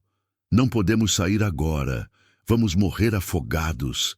E ali ficamos, presos. Eu, meus filhos, Dona Marlene, e 2 homens que tinham vindo para me fazer mal. Presos numa casa pequena, enquanto a tempestade destruía tudo lá fora. A água subiu. Entrou pela porta da frente, pela porta dos fundos. Em meia hora, estava na altura dos tornozelos. Dona Marlene chorava, tentando salvar suas coisas, carregando bibelôs para cima do sofá. Os homens ficaram quietos, tensos, percebendo que o problema agora era maior que qualquer acerto de contas. Peguei Sara e Miguel, subi com eles numa mesa alta da cozinha. A água continuava subindo, barulho de chuva ensurdecedor, trovões que faziam a casa tremer, e o medo de morrer ali, afogada, junto com meus filhos, junto com a velha que me deu trabalho, junto com os homens que vieram me cobrar uma dívida que eu não sabia como pagar. A tempestade durou 4 horas. 4 horas de inferno molhado, de medo absoluto, de água subindo até a cintura, de todos nós agarrados em móveis, em portas, em qualquer coisa que impedisse a correnteza de nos levar. Quando finalmente parou, o estrago era total. A casa inundada, móveis destruídos, paredes rachadas.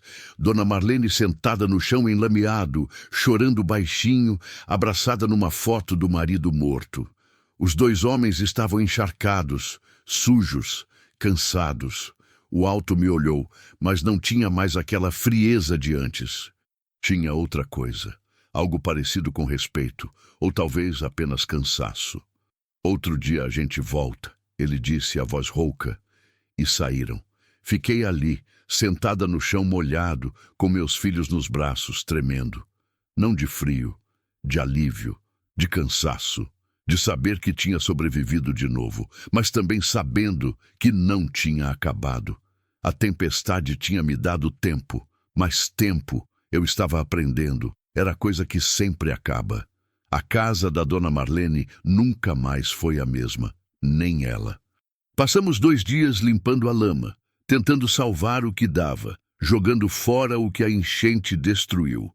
Os móveis estavam inchados, fedendo a mofo. As paredes rachadas, com manchas de umidade subindo até a metade. Os álbuns de foto que ela guardava com tanto carinho viraram pasta molhada, rostos desbotados, memórias apagadas pela água suja. Dona Marlene trabalhava em silêncio, o rosto fechado, os olhos vermelhos. Não chorava mais. Só limpava, mecânica, como se o corpo tivesse desistido de sentir. No 3º dia, ela me chamou na cozinha. Joana, senta aqui. Sentei. Ela ficou de pé, encostada na pia, os braços cruzados. Aqueles homens, eles vieram por sua causa. Não era pergunta, era afirmação. Foram, confirmei, a voz baixa. Você está em perigo. Tô. E me colocou em perigo também. Abaixei a cabeça, não tinha o que falar, era verdade. Eu gosto de você, Joana. Você trabalha bem, é educada, cuida dos seus filhos. Mas eu sou velha. Não tenho mais força para lidar com essas coisas. Ela suspirou fundo. Não posso mais te empregar. Me desculpa. A dor veio, mas não foi surpresa. Eu já esperava, já sabia que ia acontecer. Eu entendo, dona Marlene. E me desculpa por tudo. Ela acenou que sim, os olhos marejados, mas firmes. Vou te pagar a semana, mas depois disso, não volta mais. Peguei o dinheiro no fim do dia e saí com meus filhos pela última vez daquela casa amarela desbotada. Olhei para trás uma vez só. Dona Marlene estava sentada na varanda destruída, olhando para o nada, e eu soube que tinha quebrado uma coisa nela que não ia se consertar. Tinha levado perigo para a vida dela. Tinha manchado o cantinho de paz que ela tinha construído depois que o marido morreu. E não tinha como pedir perdão por isso. Voltamos para o quartinho nos fundos da casa da dona Cida. Eu tinha economizado um pouco do salário, uns R$ 200 escondidos numa latinha velha. Com o que dona Marlene pagou, dava para aguentar 2, talvez 3 semanas. Depois disso, não sabia. Tentei arrumar outro emprego. Voltei a bater de porta em porta, a perguntar, a implorar quase. Mas agora tinha algo diferente. Tinha medo no meu rosto. As pessoas viam e desconfiavam. Viam e viravam as costas. Uma semana se passou, depois 2. O dinheiro acabando, a comida rareando. Miguel voltou a ficar magro. Sara voltou a ficar quieta demais. Foi quando aconteceu. Era uma terça-feira de tarde. Eu tinha saído para tentar vender umas roupas velhas num brechó. Deixei as crianças com dona Cida, que tinha concordado em olhar eles por algumas horas. Voltei no fim da tarde com uns míseros R$ 20 no bolso. Tudo que tinham me dado pelas roupas. Quando cheguei, dona Cida estava na porta, o rosto branco. Joana, a voz dela saiu trêmula. O que foi? Cadê as crianças? Tão dentro, tão bem. Mas vieram uns homens aqui, perguntando por você. Meu sangue gelou. Bucu, que homens? 2, de carro preto. Disseram que precisavam falar com você, que era urgente. Eles falaram mais alguma coisa? Só que iam voltar, que você não adiantava fugir, que eles iam te achar de qualquer jeito. Não esperei ouvir mais nada. Entrei correndo, peguei nossas poucas coisas, enfiei tudo numa sacola. Miguel e Sara estavam sentados na cama, assustados. A gente vai sair de novo? Miguel perguntou, a voz pequena. Vai, meu filho. Agora. Mas, mãe, eu não quero mais sair. Tô cansado. Abaixei na frente dele, segurei o rosto dele com as 2 mãos. Eu sei, meu amor. Eu também tô cansada. Mas a gente precisa. Só mais uma vez. Prometo. Promessa que eu não sabia se podia cumprir. Saímos pela porta dos fundos, cortamos pelo terreno baldio atrás da casa, caímos numa rua paralela. Andamos rápido, quase correndo, até pegar um ônibus que ia para não sei onde. Só entrei, paguei a passagem com as últimas moedas que tinha, sentei no fundo com as crianças e deixei o ônibus me levar. Descemos numa região que eu não conhecia. Periferia da periferia. Casas de madeira, barracos, ruas de terra, esgoto correndo a céu aberto, cheiro forte de lixo e fumaça, gente sentada nas calçadas, olhando com aquele jeito de quem já viu tudo e não se impressiona com mais nada. Andamos até achar uma praça pequena, suja, com uns bancos quebrados e um parquinho enferrujado. Sentei num banco, puxei as crianças para perto de mim. O sol estava descendo, logo ia anoitecer. E eu não tinha para onde ir, não tinha dinheiro, não tinha comida, não tinha teto, não tinha mais nada. Olhei para os meus filhos e vi o cansaço estampado nos rostinhos. Não era só cansaço físico, era cansaço da alma. Cansaço de fugir, de ter medo, de não ter lugar no mundo. Mãe, a gente vai dormir aqui? Sara perguntou. Não sei, meu amor. Tô com fome. Eu sei, eu vou dar um jeito. Mas dessa vez, quando falei, nem eu acreditei. A noite caiu. Compramos um pão velho numa padaria e dividimos os 3. Cada um comeu um pedaço pequeno, mastigando devagar, fazendo durar. Depois ficamos ali sentados, vendo o movimento diminuir, as pessoas entrarem nas casas, as luzes se acenderem, até que não tinha mais ninguém, Só a gente, a noite fria e o silêncio pesado. Miguel encostou a cabeça no meu ombro. Sara se encolheu no meu colo. Fiquei ali, abraçando os dois, tentando aquecê-los com um calor que eu não tinha. Foi quando senti. Começou como um tremor leve. Pensei que era impressão, mas o tremor aumentou. O chão começou a vibrar. As árvores balançaram. Um barulho surdo, vindo de dentro da terra, como um trovão subterrâneo. Terremoto. Levantei de um pulo, puxando as crianças comigo. O tremor ficou mais forte. Rachaduras apareceram no chão da praça. Uma das casas próximas começou a desmoronar. Tijolos caindo, madeira estalando. Gritos ecoaram pela rua. Gente saindo correndo das casas, tropeçando, caindo. Segurei firme nas mãos dos meus filhos e corri. Não sabia para onde, só corria, fugindo dos prédios, dos postes, de tudo que podia cair. O tremor durou menos de 1 minuto, mas foi o suficiente. Quando parou, o bairro inteiro estava em caos. Casas rachadas, muros caídos, postes tombados, fios elétricos soltos no chão faiscando. Gente chorando, gritando, procurando parentes. Uma mulher ajoelhada no meio da rua, chamando pelo nome do filho. Um velho deitado na calçada, sangrando da cabeça. Fiquei parada ali no meio da rua, com Miguel e Sara grudados em mim, tremendo.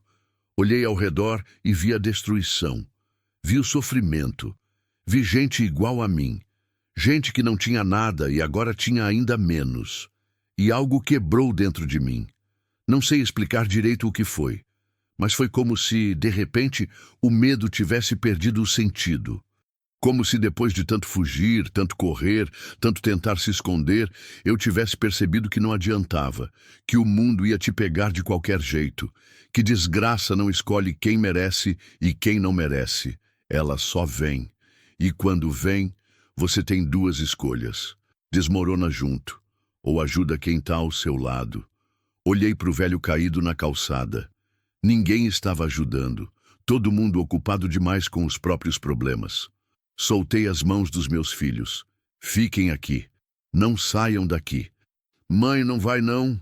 Miguel pediu, a voz tremendo. Vou só ali. Aquele senhor está machucado. Fui até o velho, ajoelhei do lado dele. Tinha um corte feio na testa, sangue escorrendo pelo rosto. Mas estava consciente, respirando. O senhor consegue sentar? Ele tentou, gemendo de dor. Ajudei ele a sentar. Tirei minha blusa, pressionei contra o corte para estancar o sangue. Calma, vai ficar tudo bem. Uma mulher se aproximou, chorando. Esse é meu pai. Meu Deus, meu pai. Ele está bem. Só machucou a cabeça. Precisa levar para o hospital. Mas como? Não tem carro, não tem nada. Alguém vai aparecer, alguma ambulância ou alguma coisa. Enquanto isso, fica com ele. Aperta esse pano aqui no corte. Ela obedeceu, ainda chorando. Agradeceu baixinho. Levantei, olhei ao redor. Tinha mais gente precisando de ajuda. Uma criança perdida, chorando sozinha. Um homem preso debaixo de um portão caído. Uma mulher grávida, sentada no chão, segurando a barriga, gemendo. E ali, naquela noite de terror e destruição, com meus próprios filhos assustados esperando por mim, eu fiz uma escolha. Não fugi. Fiquei. Ajudei quem pude. Carreguei entulho. Procurei criança perdida. Acalmei quem estava em pânico. Não porque eu era forte, não porque eu era corajosa, mas porque de alguma forma estranha e dolorosa, ajudar os outros me fazia lembrar que eu ainda era humana, que ainda tinha alguma coisa boa dentro de mim. Que mesmo destruída, mesmo fugindo, mesmo quebrada por dentro, eu ainda podia fazer diferença na vida de alguém. Quando amanheceu, eu estava exausta. Suja de poeira, sangue, suor, mas viva. E meus filhos também. Sentamos na calçada, os 3, vendo o sol nascer sobre o bairro destruído. Miguel encostou a cabeça no meu ombro. Mãe, você ajudou muita gente hoje. Ajudei. Por quê? Fiquei em silêncio por um momento. Depois respondi. Porque quando a terra se abre debaixo dos nossos pés, a gente tem que segurar na mão de quem está do lado. É a única coisa que ainda faz sentido. Ele não entendeu completamente, mas um dia ia entender. E enquanto o sol subia, iluminando a destruição e o recomeço, eu soube. Não importava quantas vezes eu caísse, não importava quantas vezes o mundo tentasse me quebrar. Enquanto eu pudesse estender a mão para alguém, enquanto pudesse fazer diferença na vida de uma pessoa, eu não estava perdida. Ainda tinha chão debaixo dos meus pés, mesmo que esse chão tremesse. 3 dias depois do terremoto, uma mulher me encontrou. Não foi coincidência. Ela estava procurando. Eu ainda estava no bairro, ajudando. Tinha virado uma coisa estranha. Depois daquela primeira noite, eu simplesmente não consegui ir embora. Tinha gente machucada, gente sem casa, criança perdida, velho sozinho. E de alguma forma, no meio daquele caos todo, eu tinha encontrado um propósito temporário, algo que fazia meu corpo levantar de manhã, mesmo sem ter dormido direito, mesmo sem ter comido quase nada. Miguel e Sara ficavam perto de mim o tempo todo. Ajudavam do jeito deles, carregando água, segurando ferramentas, fazendo companhia para as outras crianças que tinham perdido tudo. Estavam cansados, sujos, magros, mas estavam vivos. E isso, eu estava aprendendo, já era muito. A mulher apareceu numa tarde de sol forte. Eu estava ajudando a levantar a parede de uma casa que tinha desabado quando ouvi uma voz atrás de mim. Joana! Virei. Ela era alta, morena clara, cabelo preso num rabo de cavalo. Devia ter uns 40 anos. Vestia calça jeans e camiseta simples, mas tinha aquele jeito de quem vem de lugar melhor. Carregava uma prancheta na mão. Sou eu. Meu nome é Cristina. Trabalho numa ONG que está ajudando as vítimas do terremoto. Ela se aproximou. O pessoal aqui do bairro falou de você. Disseram que você não saiu daqui desde que aconteceu. Que tem ajudado todo mundo, mesmo não sendo daqui. Só fiz o que dava para fazer. Mas a maioria das pessoas não faz. A maioria pega o que pode e vai embora. Ela olhou ao redor, para o bairro destruído. Você tem onde ficar? Não. Tem família? Só meus filhos. Trabalho? Não. Ela anotou alguma coisa na prancheta. A ONG está montando um abrigo temporário. Escola municipal que não foi atingida. Tem comida, cama, banheiro. Está aberto para quem perdeu tudo. Você e suas crianças podem ficar lá o tempo que precisarem. Olhei para ela, desconfiada. Gente não ajuda de graça. Sempre tem um preço. E o que vocês querem em troca? Ela sorriu. Não era sorriso falso. Nada. É só ajuda mesmo. Pausa. Mas se você quiser, tem uma coisa que você pode fazer. A gente está precisando de gente para ajudar a distribuir comida, organizar doações, cuidar das crianças que ficaram sozinhas. Não posso pagar, mas posso garantir comida e teto enquanto durar o projeto. Não era emprego, mas era mais do que eu tinha. Eu aceito. Ótimo, vem comigo. Vou te levar lá. Chamei Miguel e Sara. Pegamos nossas sacolas, que agora tinha menos coisa ainda, porque eu tinha dado roupas para gente que precisava mais, e seguimos Cristina até uma van branca estacionada na esquina. O abrigo era numa escola grande, de 2 andares. O pátio estava cheio de barracas improvisadas, colchões no chão, gente sentada em círculos comendo. Tinha crianças correndo, velhos descansando na sombra, mulheres lavando roupa num tanque coletivo. Cristina me levou até uma sala que tinha sido transformada em dormitório. Tinha uns 20 colchões espalhados pelo chão, algumas famílias já instaladas. Escolhe um canto, é seu enquanto precisar. Escolhi um cantinho perto da janela. Coloquei nossas coisas ali, sentei no colchão fino. Miguel e Sara sentaram do meu lado, olhando tudo com aqueles olhos cansados de criança que viu coisa demais. A gente vai ficar aqui, mãe? Miguel perguntou. Por enquanto. Quanto tempo? Não sei, filho. Mas é melhor que a rua. Ele concordou, calado. Naquela noite, depois de comer a primeira refeição de verdade em dias, arroz, feijão, frango, salada, deitei com meus filhos no colchão e fechei os olhos. Ouvi o barulho das outras famílias ao redor. Bebê chorando, gente conversando baixo, alguém roncando, sons de vida, de gente lutando para sobreviver. Pela primeira vez em muito tempo, não senti medo. Não porque estava segura, mas porque, de alguma forma estranha, estava menos sozinha. Os dias no abrigo criaram uma rotina. Acordava cedo, ajudava na cozinha a preparar café para todo mundo. Depois, organizava as doações que chegavam: roupas, cobertores, produtos de limpeza. À tarde, cuidava das crianças que ficavam no pátio enquanto os pais saíam para tentar reconstruir as casas ou procurar trabalho. Miguel começou a frequentar as aulas que alguns voluntários davam no pátio. Sara brincava com outras crianças, finalmente voltando a sorrir de vez em quando.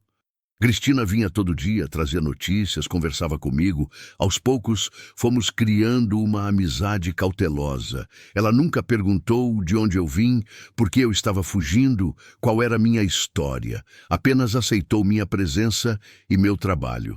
Até que um dia ela perguntou: Joana, o que você vai fazer quando tudo isso acabar?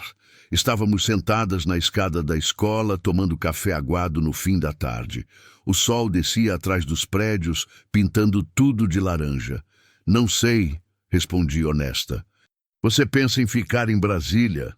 Não sei se dá. Tenho uns problemas aqui.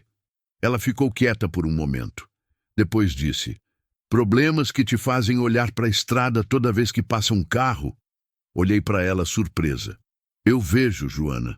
Vejo o jeito que você fica tensa quando chega gente nova. Vejo como você evita dar informação sobre si mesma. Vejo o medo. Ela bebeu um gole do café. Não vou perguntar o que aconteceu, mas vou te dizer uma coisa. A ONG tem uma parceria com um projeto no interior da Bahia. Comunidade pequena, isolada. Precisam de gente para ajudar numa escola rural. Não paga muito, mas dá casa, comida, tranquilidade. Se você quiser, posso te indicar. Por quê? Por que está me ajudando? Ela sorriu, daquele jeito triste de quem conhece dor. Porque eu também já precisei de ajuda. E alguém me deu. Agora é minha vez de passar adiante. Fiquei olhando para o horizonte, pensando. Interior da Bahia. Longe de tudo. Longe de Goiás, longe de Brasília, longe dos homens que me procuravam. Eu aceito. Tem certeza? Tenho. Então eu vou conversar com o pessoal. Deve sair em uns 15 dias. 15 dias.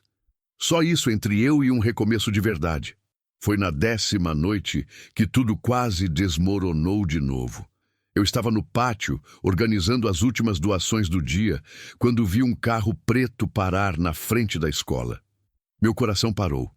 2 homens saíram, os mesmos, o alto e o baixo.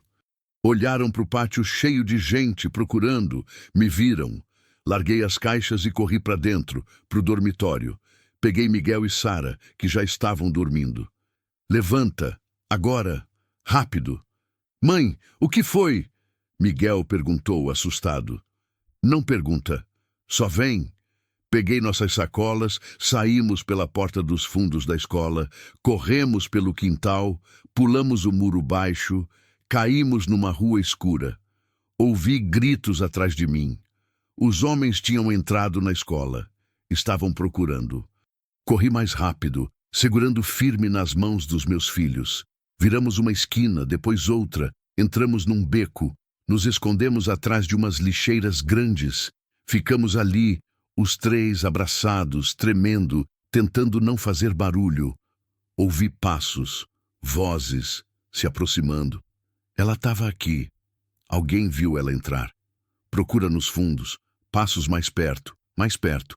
Fechei os olhos, apertei meus filhos contra o peito, rezei pela primeira vez em muito tempo. E então ouvi outra voz, feminina, firme. Ela não está aqui, já procurei. Cristina. Quem é você? Coordenadora do projeto. E vocês não podem ficar aqui. Isso é propriedade privada. Saiam ou eu chamo a polícia. Silêncio. Depois. Ela deve ter ido por ali. Vamos. Passos se afastando. Depois, silêncio completo. Fiquei ali por mais 10 minutos esperando. Depois, Cristina apareceu na entrada do beco. Eles foram, mas não sei se vão voltar. Saí do esconderijo tremendo. Obrigada. Não me agradece. Ela olhou para os meus filhos, depois para mim. Você precisa sair de Brasília, hoje. Mas a viagem para o interior... Esqueça isso. Demora muito. Eu vou te levar para outro lugar. Um lugar onde esses homens não vão te achar. Mas precisa ser agora. Não questionei. Apenas segui ela até a van. Cristina dirigiu a noite inteira. Saímos de Brasília, pegamos estradas escuras, quase vazias. Miguel e Sara dormiram no banco de trás. Eu fiquei acordada, olhando pela janela, vendo a escuridão passar. Amanheceu quando chegamos. Era uma fazenda pequena, isolada, no meio do nada. Campos verdes, silêncio, ar limpo. Uma casa de pau a pique, simples, com varanda na frente e uma horta nos fundos. Uma mulher saiu da casa, velha, cabelos completamente brancos, pele escura marcada pelo sol. Vestia saia longa e blusa de algodão, pés descalços. Essa é Dona Francisca, Cristina disse. Ela é voluntária da ONG há muitos anos. Concordou em te abrigar. A velha me olhou com aqueles olhos fundos, sábios. Você tá fugindo, menina? Tô. De coisa ruim? Muito ruim. Ela acenou. Então entra. Aqui ninguém te acha. Aqui é fim de mundo. Cristina se despediu. Me abraçou rápido. Fica aqui. Trabalha com ela. Aprende. E quando der, recomeça. Do jeito certo dessa vez. Como eu te pago? Vivendo. Só isso. E foi embora. 3 meses se passaram. 3 meses morando com Dona Francisca, trabalhando na horta, cuidando da casa, criando galinhas, aprendendo a plantar. Miguel e Sara corriam pelo campo, brincavam com os bichos, voltaram a ser crianças de verdade. Dona Francisca não falava muito, mas quando falava, cada palavra vinha carregada de sabedoria. Ela me ensinou a plantar mandioca, a fazer farinha, a tirar leite da vaca. Me ensinou que a terra não mente, que se você planta com cuidado, colhe com fartura, que a vida funciona do mesmo jeito. E aos poucos, algo começou a mudar em mim. Não era que o medo tinha passado. Ele ainda estava lá, sempre estaria. Mas tinha ficado menor, mais controlável, porque pela primeira vez eu estava plantando raízes de verdade. Raízes que iam fundo, que se agarravam firme, que não soltavam fácil. Uma tarde, Dona Francisca me chamou para sentar na varanda. Você vai ficar, Joana? Não sei. Tenho medo de trazer problema para a senhora. Problema todo mundo tem, mas raiz é mais forte que medo. Ela olhou para o horizonte. Meu marido morreu faz 30 anos. Meus filhos foram embora, nunca mais voltaram. Vivo sozinha aqui faz tanto tempo que até esqueci como é ter companhia. Olhou para mim. Mas você e suas crianças trouxeram vida de novo. E vida vale mais que qualquer medo. Naquela noite, sentei com Miguel e Sara embaixo do pé de manga nos fundos da casa. O céu estava cheio de estrelas. Não tinha som nenhum além do vento nas folhas e dos grilos cantando. Mãe, a gente vai ficar aqui? Miguel perguntou. Acho que sim, filho. Para sempre? Olhei para as estrelas. Depois para os meus filhos. Nada é para sempre. Mas enquanto der, a gente fica. E ficamos. Plantei mandioca, feijão, milho. Vi as sementes virarem brotos. Vi os brotos virarem pés. Vi as raízes se espalhando pela terra vermelha, se agarrando, criando força. Os homens nunca mais apareceram. Talvez tivessem desistido. Talvez tivessem encontrado outra vítima. Talvez simplesmente não valesse mais a pena. Mas eu sabia que podiam voltar. Sempre podiam. E quando isso acontecesse, eu estaria pronta. Não para lutar, mas para recomeçar de novo, quantas vezes fosse preciso, porque era isso que eu tinha aprendido naquele ano terrível, naquela jornada de fuga e dor e encontros silenciosos. A vida não espera a gente estar pronta, ela só vem. E quando vem, a gente tem que escolher. Desmorona ou planta, foge ou cria raízes. Eu tinha escolhido criar raízes, raízes frágeis, plantadas em chão rachado, mas raízes que seguravam, raízes que davam vida. E enquanto houvesse terra para plantar, enquanto houvesse sol para aquecer, enquanto houvesse mãos dispostas a ajudar quando a tempestade viesse, e sempre viria, eu sabia que ia sobreviver, junto com meus filhos, junto com quem cruzasse meu caminho e precisasse de ajuda, porque no fim era só isso que importava, onde o silêncio encontrava raízes, e as raízes encontravam chão,